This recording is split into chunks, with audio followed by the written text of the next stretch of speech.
Welcome to Rap in Order, the interrogation of a hip-hop album, where we take some of the culture's most beloved hip-hop albums, put them on the stand, see if they stood the test of time. Now let's see who we got on the stand today. Welcome to another episode of Rap in Order. I'm First Klass Regg. I'm Taurian B. Today, we're going to go over, this artist seems to be having a tough time right now in headlines as far as coming out with something that can follow this piece of work, right? I think when he dropped in 2019, it was a big time. It was a big moment for him. It was off of a really big single. He had a few really big singles, and he had some big names on this album. You know, Ty Dolla $ign, A Boogie, Gunna, Dirk, Meek, Mustard. Like, it was all lined up to be what it was, and it delivered. But ever since then, I think he's kind of been trying to find his way. And I'm talking about Roddy Ricch. With Please Excuse Me for Being Antisocial, his big debut that released in 2019.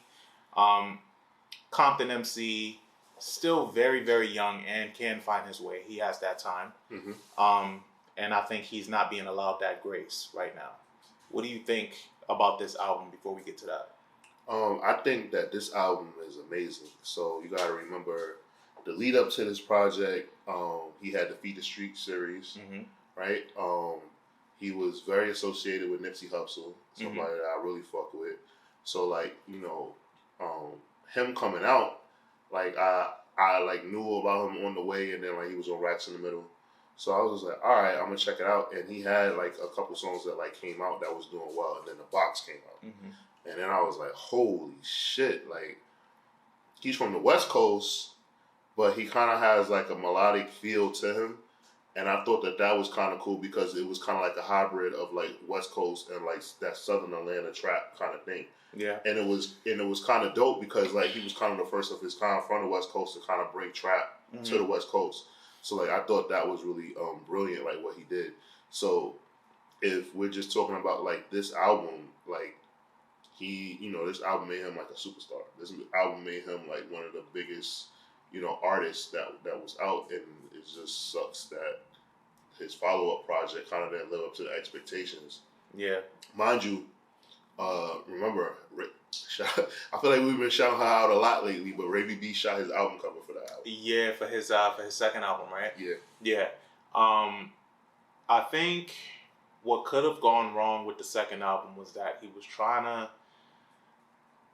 to find a single that was gonna be as big as The Box was, yeah. and he probably couldn't, because The Box was like that was an anomaly. Yeah, that shit was crazy. Like, everything lined up so well for him with that. And then, like you said, with the Nipsey look, that's how I came to discover him, because of Racks in the Middle, the Nipsey single. I always thought the chorus was so infectious and so dope. And then, like, everything just lined up for him so perfect. And he delivered with this album. I think with the second album, you know, it kind of proved that the Sophomore jinx thing is still a thing. Because I think after a while, a lot of people were just like, nah, you know, you just got to deliver good music, blah, blah, blah. But what people fail to realize is that what you do on your first album really can lead into how your second album is handled too. So, but very true. Yeah, but this one kicks off with like a pretty strong intro, and I was listening to it again recently, and I was like, yo, like, funny, because we had a whole conversation about intros, and I thought about this because I thought about Meek. It made me think about Meek's intro, because this one kind of has like a slow build. Not to say it's in comparison, but it has a slow build like Meek's intro, and then and it made me think about how Meek kind of changed how intros are made. For the intro, I was just like, all right, like I guess. You're right. Like, it kind of like made it more theatric, mm-hmm. and I don't think that. All right, so you're right. I agree. Meek pretty much kind of like changed the influx, but I think that Meek just took that from like DMX. Okay. And it's just like he like reintroduced, he repackaged it, where it was more theatric and like the opening of the project, and like a lot of artists like stopped focusing on that, right? So it's like, yeah, like I give Meek the credit. So I give Meek the credit, but it's like he didn't first do it. Like it was something like from energy that we had back, you know, in the late '90s, early 2000s, and then it got refined. And what Roddy did was he was able to kind of like bring that energy and like kind of like one up it. Like obviously nothing's better than Dreams and Nightmares, but like he kind of like one upped it as far as like that kind of like very cinematic feel on the project. Yeah, I agree. But also like this album just has some really big singles. He had 5 singles on his album. You had Big Stepper as the first single actually. That's my favorite track on the album actually. Yeah, Big Stepper, Start With Me was the second, Tiptoe. The Box was the 4th single. Yeah. And then High Fashion with Ty Dolla $ign was the 5th single. So that was like that's huge. And that's unheard of nowadays. Like usually like when you're working a project, you might get 2, 3 if you lucky. 3 if you lucky. So the fact that he actually got 5 tries says that the label really believed him, and that's like a real thing nowadays for artists. So I really think that what he was able to do, like, you know, and have that belief from the label and everything like that, like that tells you the talent right there. Because usually when a label really believes you, they'll give you all the chances in the world. He got 5 chances, bro. Yeah. So well, technically, because once the box came out, like he was out. He was out of here. He was on LeBron's show after that. Yeah. He was gone. I think there's a lot to say about Roddy though, and especially in this time frame. And like he was like the hook guy. Everybody went to him around then. But what do you think is the ripple effect of like artists catching on so fast, or even artists coming out in like the streaming era, where like you got Ice Spice right now, that's like people think it's a one-hit wonder. They kind of like write you off before you even get a solid chance, right? Yeah, I mean, it's like been happening since like the beginning, like since the music and the radio began, right? I think what a lot of some artists don't expect to like blow up like this. So the only saving grace for Roddy is that like he actually like put in work. He put out 2 projects before this album came, and he was around a lot of like artists in the West Coast. You know, on the West Coast, like everybody, you know, gets a visit to Dr. Dre. They get to meet, they talk to Snoop. They, you know, like, so I think for Roddy, like he was more prepared than a lot of artists. So I think that's like why he was so lucky, and like he's been being talked about as being the next one up. Yeah. So he was actually a lot luckier. Somebody like Ice Spice, she like really is like fresh off the block, like not even like thinking like this was going to like happen for her. It's kind of what's happening to her. It's kind of like what happened with Designer. I can see that. I hope her career still goes further, but it's like you got like that song was like Panda was such a big song that there was just like a bunch of remixes and everything like that, and then like, you know, he put out that EP that had like a bunch of songs, and then Timmy Turner came out and that was okay. Yeah. But like he couldn't capitalize on it. Like it just didn't go anywhere. He was just in the news a lot. Yeah, I think the problem with him was that well, the problem with artists like that in general is that the song gets bigger than them. Yeah. And then they spend their career trying to catch up to the song. And it's supposed to be like the other way around, obviously. Like you're supposed to be the one that's like presenting the music. Because if you're always bigger than the song, because people call her the Munch Girl. They don't even know her name yet. Some people don't know her name. I didn't know her name for a very long time. Yeah, some people don't know her name. I didn't get the Munch Girl. People was calling Designer Panda. Yeah. You know. Yeah. So like when you're bigger than when the song is bigger than you, it's already a tough battle. Right, exactly. People were still calling Roddy. They weren't calling Roddy Ricch the box guy. Yeah, so exactly. He's very Roddy lucky. had his name. It just so happens he was attached to Nipsey. Nipsey was Nipsey, you know. So it kind of all just lined up, and he delivered on it. Yeah. So. What about like this album? What would you say are like your biggest moments on this album? Okay, and I'll tell you mine. You talking about the tracks or just period, just surrounding?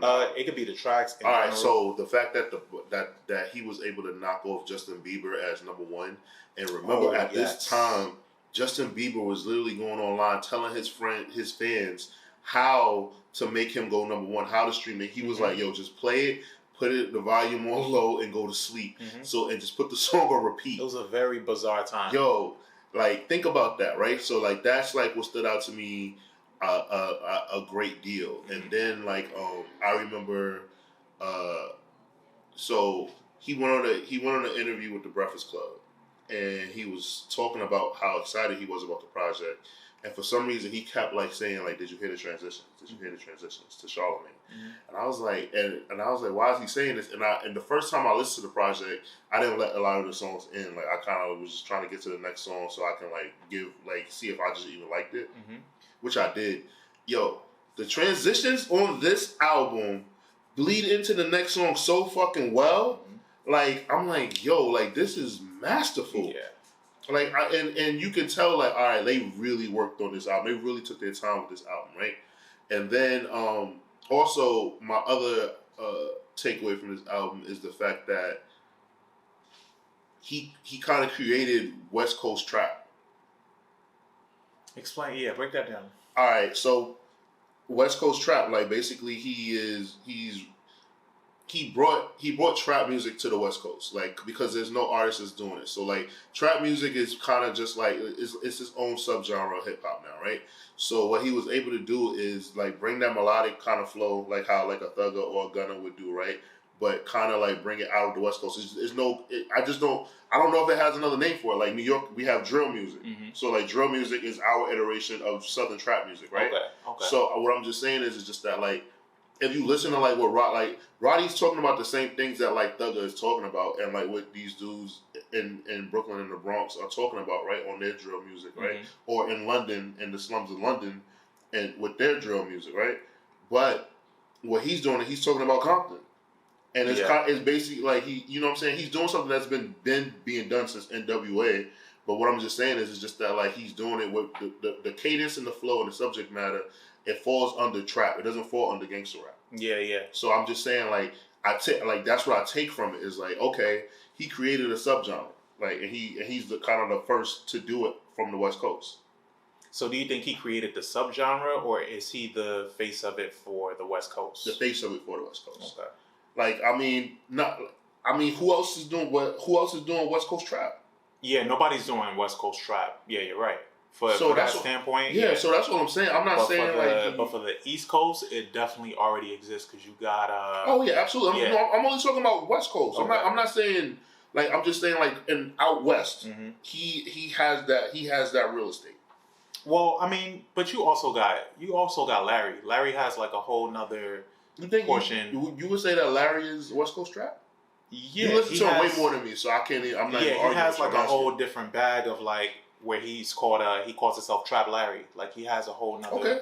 Yeah, that was like early on in his career. Now, like to where he is now, he calls this, he embraces the whole organic and the pimping type shit. But like, yeah, Trap Larry is like, yeah. Right, okay, so yeah, when I was listening, I gathered like, he was okay. But Roddy to this level, yeah, I can't think of anybody offhand right now that did it to, Larry's still independent, he doesn't have as many eyes on him as Roddy, so to this level, it'll probably be Roddy. Okay. I think some of my biggest moments on this album are with just Roddy, even though he has amazing features on his album. The biggest songs on here for me, the ones that stand out, is him by himself. Like he got Prayers to the Trap God, Backseat is with Ty Dolla, but High Fashion was another big one, which was produced by Mustard. And then, obviously The Box. But then there's like songs like Big Stepper. Big Stepper's amazing. That was like the lead off for this album, and which I thought was a really big deal because him coming out with an album, being a new artist and having these features on here, kicking off the album with being the sole person that's, about to be out there, like for your first single, is a pretty big deal. That's a pretty big risk, in my opinion, for a new artist. Especially when you can have the cheat code of having a Meek Mill or a Dirk on your album. But then he got Gunna on here, and it's not till I heard Gunna, him on this song with Gunna, that I put together what you were talking about, where his similarities with Thugger. Yo, on Perfect Time, it's like because all right. So if you listen to Start With Me, right? You listen to that and you hear him and Gunna, right? And then it goes straight into Perfect Time. You think that Young Thug is the next person on, like rapping, but I'm like, is this Thugger? And I'm like, oh shit, no, it's Roddy. But it just sounds that way, and it's not like even like a slight to Roddy. Like it's just like he just has a cadence. Because I think Roddy, like I said, I think he actually can hold a note. Yeah. No, I think he can too. Yeah, that boy grew up in the church. And I think he has some similarities with A Boogie too. Yes, he does. Him and A Boogie have a lot of similarities, like with the notes, with the arrangements, the hooks. They're very, very similar. Like a lot of that is on this album though. Like and then even with Dirk, because Dirk really taps into his melody back too, especially nowadays. I agree. Yeah. I think so with the internet and with new artists like this, and I keep bringing this up because I thought about Lotto and how Lotto was saying how, you know, when she gets put down on the internet, it really affects her. And I was thinking about it because I think I was listening to an episode of Joe Budden podcast where she was on it, and they were like, oh yeah, like you're mad young, you know, this is all you know, like you need internet acceptance. And I think for Roddy, it's the same thing because he put up a snippet of a new song and everybody said how whack it was and he deleted it. You remember that? I remember that. He deleted it and then he was like, all right, fuck it. Like, you know, y'all not fucking with me or something like that. And I was like, damn, like, I would never see an artist from the era that we grew up in doing that. But also because I don't think a lot of the artists we grew up with rely on the internet.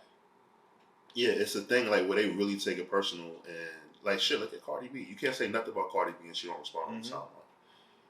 Yeah, but then also, how does that make you look at Wale? How does that? Because Wale is kind of like on both ends where he's our era, but he also bleeds into this era but it's also just because of how he handles shit. I think it started off with publications, especially Complex, not acknowledging him because I think he felt like they favored Cudi instead of him. And then I think it started happening with the fans because, you know, Wale is into him, like, you know, he's just a regular dude. And I think he just started responding to fans. Like, remember when, who passed away? When Yams passed away and Reggie P was like, y'all, it should have been Wale. Oh, yeah. Yeah. You know what I'm saying? But at that time, like, unless, like, you're really in the know, like, I don't think Wale knew who Reggie P was. But, like, you know, he responded to that. And, like, Reggie P is a wild boy. But, you know, it's just one of those things, like, fans started, like, piling on. And so, like, fans was like, look, see, even Rich thinks this nigga shit. He's his fellow artist and thinks that this nigga should not be on the face of the planet. So then it just kind of put the barrier in fans' backs. But I just think that, like, because a lot of things that, like, Wale does is so fan-driven, like, he's a huge fan of wrestling. He's huge in sneaker culture. So all, like, incorporates their internet and him interacting with other people, going in chat rooms and shit like that. Yeah. So he winds up, like, responding to people. And then also he's extremely socially awkward. Yeah. So then he has interactions in person, and it kind of just fucks shit up for him. So I just think it's, like, a combo of different things that just be happening to Wale where he's just, like, fucking the Larry David of hip-hop. Yeah, I could see that too, but it's just such an interesting thing to me. But now, so even coming back to this album, what are some moments on this album that you think don't work for you? Well, the thing that doesn't work for me is that the album is 16 tracks, right? So it gets to a point where Peter doesn't work for me. I had a feeling you would say that. Peter didn't work for me, and it's actually not because of the first thing. It's because, like, that verse from Meek that got leaked, where he made the Kobe reference, and, like, you know, Vanessa came out and spoke about it, and I just thought it was whack because, like, Meek is from Philly, so like he understands how much, like, Kobe meant to the city, and it's just like, yo, like, you really gonna like that's literally the definition of chasing clout. Like, all right, cool, like, you gonna put a Kobe bar out there, like, yo, it was like he died horrifically, bro. Like, come on, man, you know. So, like, that's, like, one song that, like, I was just like, you know, and then like, I, like, basically, like, after track 12, after Backseat, right? Roll Dice, Prayers to the Trap God, Tiptoe, and then War Baby, right? Those 4 songs, like, they're all kind of like different iterations of the same song. Yeah, and that's kind of what happens too when your album is sequenced so well, and the songs bleed into each other the way that they do. So yeah, you kind of risk shit sounding similar than the track before. Like I like it, but I'm just like, damn, like these like he could have went a different route or just like ended it with War Baby. Yeah. You know what I'm saying? Like I get the point of War Baby and he's getting in his storytelling bag, but it's like they all four are kind of just like different versions of the same song. Mm-hmm. And I really like when he gets into his storytelling bag because that takes me back to the intro or even what's the other joint? Is it God's Eyes?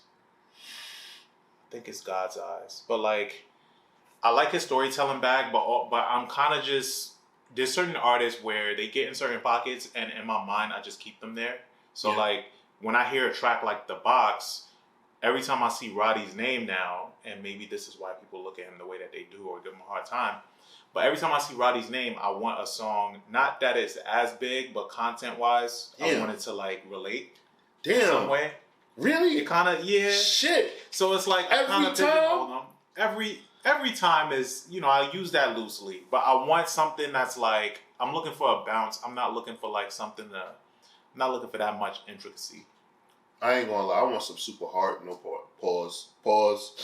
I want like some real street hardcore shit from Roddy. Like just for the simple fact that I know that he can talk that shit because that's where he's from. Mm-hmm. That's what I want from Roddy right now. If you ever listen to one of his mixtapes, like he kind of like gives you that, and it's like he still can use the melodic shit. And I get it. Like he's probably like he's becoming like he's a major artist, but it's just like sometimes like you want that street shit.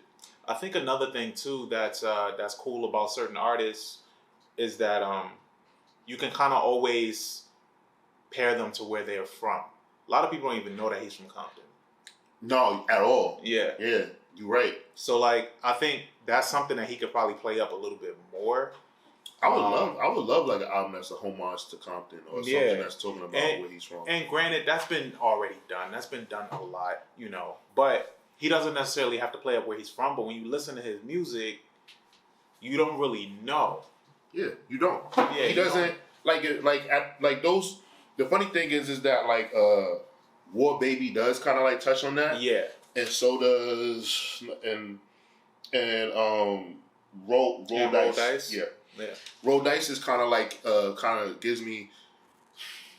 Like when I'm listening to it, I kind of see him as like a mafia boss or something like that. Like kind of like telling a story, like overseeing Compton. Mm-hmm. And I was just like, like I said, like I enjoyed the fuck out of this album, and I enjoyed like what he was doing, and I understood what he was doing. Yeah.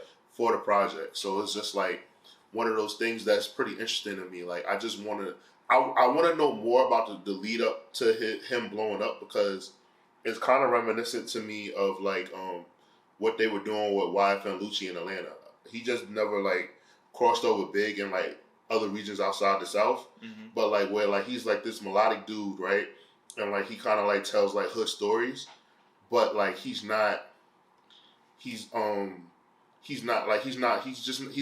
you bars, but like everybody fucks with him, right? Yeah. So like that's what like Lucci was doing. He just didn't reach Roddy's like level of success, and like with Roddy is. Like I said, it's like he's like a fucking anomaly. Mm-hmm. Like it's usually if an artist is from like L.A., Compton, like that's all you know about them. Yeah, you know what hood they from. You know what gang set they claim. I want to know like why when Roddy got his deal, did the label decide that they weren't going to lean into that?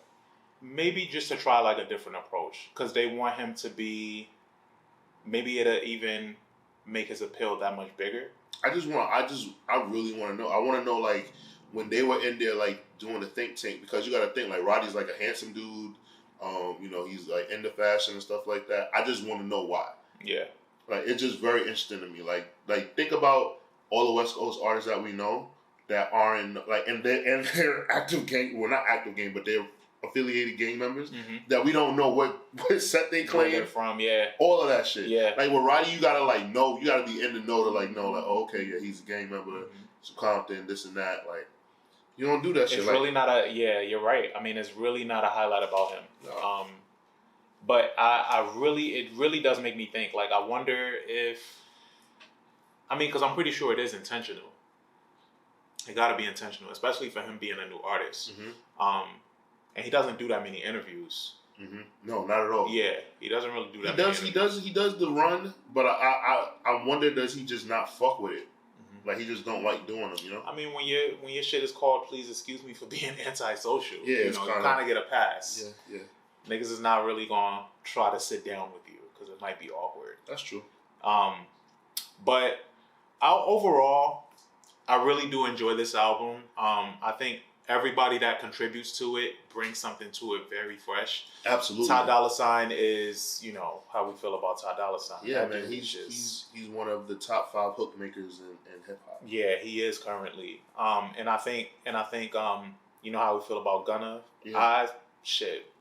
Hopefully he's free soon. I think Gunna is gonna be free soon. Yeah, man. Kim Kardashian is on the job. Is Kim really on the job? She's really on the job. Oh, she tweeted it. Yeah, she tweeted I'm it. Not, yeah, I ain't pull out everything there. I'm telling you. Yeah. He's gonna be free. That's what that means. Yeah. She didn't tweet free Thugger, so I don't know. Yes. No, well, I mean, Thugger got he got violence on his jacket.